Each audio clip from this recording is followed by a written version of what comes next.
அதிசயங்கள் செய்கிறவர் நம் அருகில் இருக்கிறார்.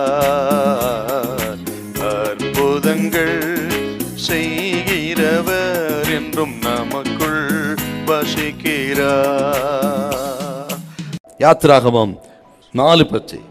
அப்பொழுது மோசே கர்த்தரை நோக்கி, ஆண்டவரே, ஆண்டவரே, இதற்கு முன்னாவது தேவரீர் உமது அடியானோட பேசினதற்கு பின்னாவது நான் வாக்கு வல்லவன் அல்ல, நான் திக்குவாயும் மந்தனாவும் உள்ளவன். நான் வாக்கு வல்லவன் அல்ல. அப்போஸ்தலர் நீங்க வாசித்து பார்த்தீங்க 7ஆம் அதிகாரத்துல சகல கலைகளையும் கற்று தேர்ந்தவர் மோசேன்னு பார்க்கிறோம்.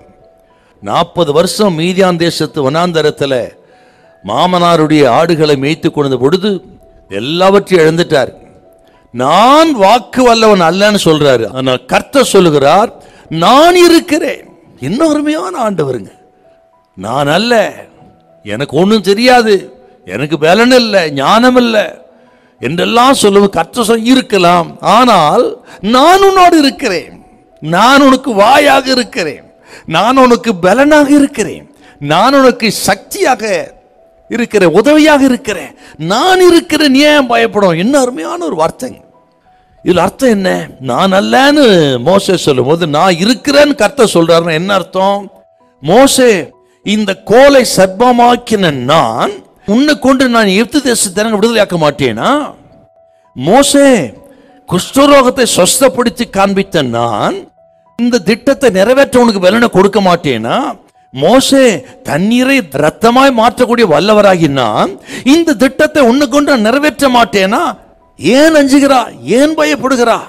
புறப்படு என்று ஆண்டவர் பக்தன் அந்த நாளை தேற்றி ஆயத்தப்படுத்துறார். பாரு, இதை கேட்கிற அருமையான கத்திரி பிள்ளைகளே, கர்த்தர் உங்களை பார்த்து சொல்கிறார், நான் இருக்கிறேன், நான் உங்களோடு இருக்கிறேன், உங்கள் பலகீனத்தில் இருக்கிறேன், இல்லாமையில் நான் இருக்கிறேன், வறுமையில் நான் இருக்கிறேன், தோல்வியின் மத்தியில் நான் இருக்கிறேன், உங்களோடு இருக்கிறேன், எங்க போனாலும் உங்களோடு இருக்கிறேன், பயப்படாது, பாதாளத்துக்கு போனால் நான் அங்கே இருக்கிறேன் என்று ஆண்டவர் சொல்லுகிறார்.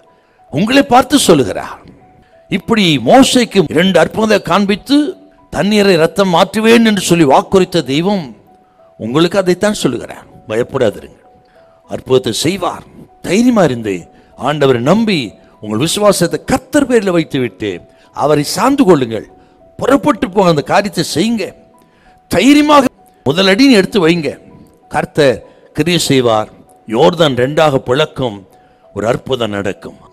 அநேக நேரங்களிலே நம்மை நாம் பார்க்கும் பொழுது தகுதியற்றவள் முடியாது நடக்காத நிலைமை இருந்தாலும் அந்த பலிபீடத்தில் வைத்து ஆண்டவர் பலத்தை வாங்கி நீங்கள் புறப்பட்டு போய் கர்த்தருக்காக எரிந்து பிரகாசிக்க வேண்டும் என்று தேவ விருப்பத்தை கர்த்தர் இந்த நாளில் உங்களோடு பேசுகிறார். ஏற்றுக்கொண்டு புறப்படுங்கள். ஆண்டவர் உங்களை ஆசீர்வதிப்பார். ஹல்லேலூயா, ஹல்லேலூயா.